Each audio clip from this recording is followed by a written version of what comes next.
Hi, and welcome back to this free-for-all Friday edition of Focal Point. AFR Talk, 888-589-8840 is the number to call.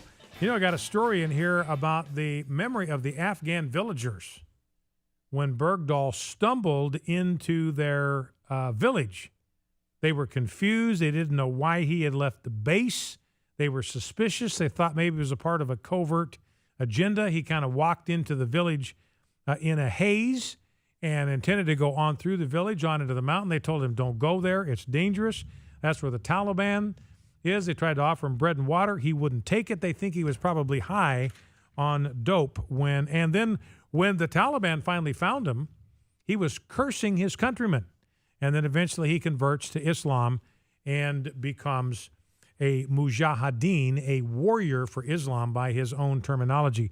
Michael McCasey, former prosecutor, U.S. attorney, refers to the transaction as a ghastly transaction, this transaction of Bergdahl, this traitor for these terrorists, an absolutely ghastly transaction. That is his word. Richard Cohen, writing for the Washington Post, this guy's as liberal as you can get, and he says, look, that spectacle in the Rose Garden with President Obama putting his arms around the mom and the dad, that is a sickening spectacle, he says, and that's a liberal writing that in the Washington Post.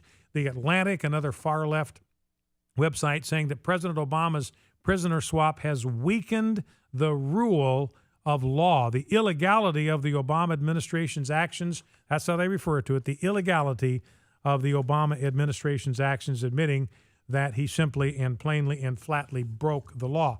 Now, clip number 8, this is Jonathan Turley, who is at George Washington University. This guy is a hardcore leftist. He's a legal guy. He's one of the guys that specializes in bending the Constitution to get kind of the politically correct results that he wants out of that. Talking here with Sean Hannity about the nature of this president. This president is so lawless, is so far off the rails when it comes to his lawlessness, his disregard for the Constitution, his disregard for the law, that even leftists like Jonathan Turley are critical. Let's listen, clip 8. Yeah, you know, we do have co-equal branches of government, separation of powers. You teach this regularly. You agree with the president politically. For you to say that we are at a tipping point constitutionally, now I agree with you. What does that mean, considering our Constitution is our rule of law, and they're ignoring it? Well, unfortunately, our system is changing, and it's changing without a debate or even a discussion as to what we are going to do in the future when we have a three-branch system, a tripartite system, but one branch is so dominant. What's emerging is an imperial presidency, an uber presidency, as I've called it, where the president can act unilaterally. This is only the latest example of that.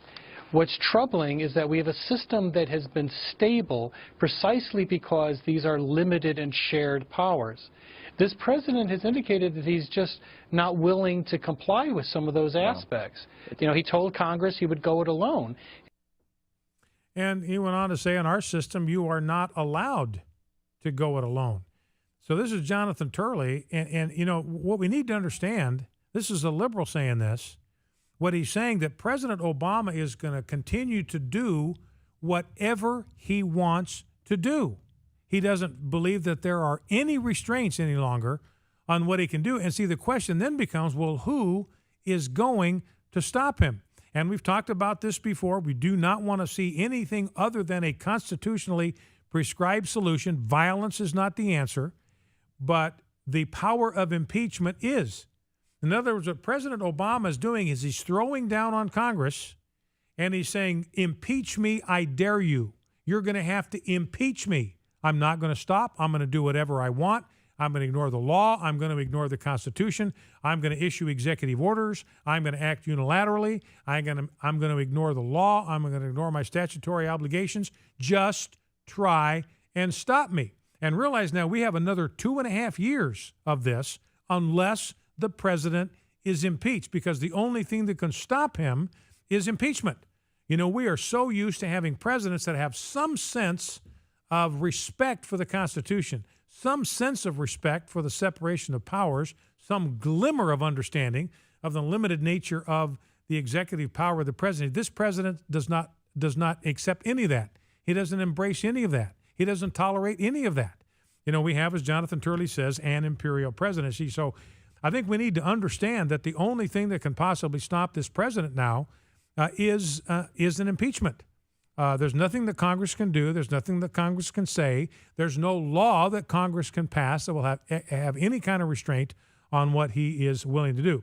Now, here is the second clip, Jonathan Turley talking again with Sean Hannity. And if I broke the law, why do I think they'd be the first people to handcuff me, perp walk me, and send me off to jail? Just my belief system. Paranoia or truth? Well, I think that the biggest problem we have is that the system itself, if we have a dominant branch, simply begins to shut down in terms of the safeguards. People don't seem to understand that the separation of powers is not about the power of these branches. It's there to protect individual liberty. It's there to protect us against the concentration of power. That's what's occurring here. Said it before that Barack Obama is really the president Richard Nixon always wanted to be. He's been allowed to act unilaterally in a way that we fought for so many decades. And as President Nixon would say, well, when the president does it, that means that it is not illegal. So that is Barack that's his philosophy. If the president does it, it is not by definition illegal. Even leftists are spooked by that. 888-589-8840. Grab some phone calls. Let's go to Nolan in Texas. Nolan, thank you for calling and thank you for waiting. Nolan in Texas, what's on your mind? I drive a route a couple times a week, and I deliver to these 99-cent stores where there are a lot of Mexicans, and Mexicans are usually the managers. Uh-huh. And I'm always telling them the politics because I listen to you guys all the time, and I'm always telling it to everybody, and it seems like I never get no response. It's like I'm the only one, and I'm starting to think, well, they probably think I'm a radical. Well, let me tell you, today, everybody is telling me like crazy what's going on, like I woke up yesterday. Now, what are they telling you?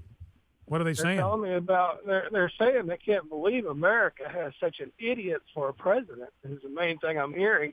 Now, are a lot of terrorists. Now, are these guys, are they immigrants, or are they like second-generation Hispanics here in the States?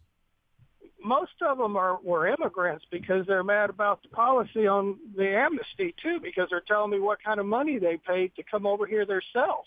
Oh, and now what they had to go through to become a citizen. And now everybody's getting kind of a free ride and a free pass. Yeah, but I'm loving what's happened now because people that couldn't conversate with me at all about any of this are all of a sudden becoming experts. So it looks like Obama has pulled the straw that broke the camel's back here. Well, there's a saying in politics, a lot of politicians don't see the light until they feel the heat. And it sounds, Nolan, from what you're saying, some of these immigrants now are starting to feel the heat. It's actually starting to impact them. What is happening is something that they're able to see, witness, experience for themselves, and they do not like what they are seeing. All right, listen, I appreciate the call, Nolan. Thank you for that. Let's grab a call from Nathan in Virginia. Nathan, welcome. What's on your mind? Yes, I got a question, basically. Yes. Doesn't the Taliban, they tend to wait 5, 10 years when they want to do something like the towers or whatever, and they plan it. They research it, and they plan it. What about putting a mole in the White House? And I firmly believe that Obama is a Muslim. He's proven that over and over again with everything he's done. And I think his gay rights and all this stuff is to reflect attention somewhere else while he's getting his people situated and moved around up in the White House. And he's doing all these things. Well, I mean, why do you release 5 Muslims if you're not a Muslim yourself? Well, and go release a mujahideen. I mean, you're doing all of this to release from captivity a warrior for Islam. I mean, this guy is a warrior for Islam, Bergdahl. He belongs in a prison. Maybe he'll wind up in Fort Leavenworth. That's where he belongs. He deserves actually more severe punishment than that. So we don't know what's going to happen. But everybody we're here and say, no, there's no way they're going to prosecute this guy. They're going to figure time served. He's been through a lot. We can't punish him. We can't put him through a grueling court martial. His health is too weak. There's going to be all kinds of excuses why they won't do it. But that's really what he deserves, and yet President Obama has gone to considerable risk. So I think the very minimum you can say, Nathan, I'll give you the last word, but the very minimum you can say is President Obama is clearly a Muslim sympathizer, far more sympathy, far more aid and assistance to the cause of Islam around the world, certainly, than to the cause of either the United States or Christianity. Yes, and he's putting our men in terrible harm's danger with all the things he's doing, and it upsets me. I know if this would have been back in Civil War, whatever, he'd have been put in front of a firing squad. Well, when you think about, you think about what has happened with the release of these Taliban.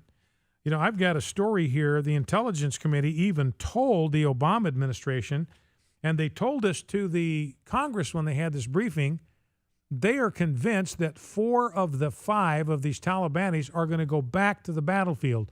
4 out of the 5. One of them might behave himself, but 4 of the 5 are going to go right back to the battlefield in Afghanistan and try to kill Americans. And do not forget, President Obama is going to leave 10,000 troops in Afghanistan at least through 2016. Every one of these American soldiers now becomes a potential kidnap target because President Obama has sent a signal: you kidnap our soldiers, we will give you some bad guys in return. And they've as much as said that. They're excited about it. They're planning to do it. They're very open about that. We're going to go try to capture more birds just like this Bergdahl. All right, Nathan, listen, I appreciate the call. And again, I just want to reiterate, we do not want to look for a violent solution to this.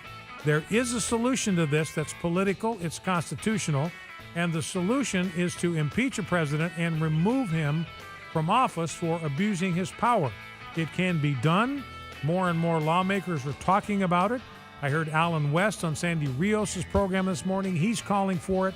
There's a growing crescendo, but it has to come from the American people. There has to be enough energy from the American people that they realize they've got to do something. Focal Point, AFR Talk.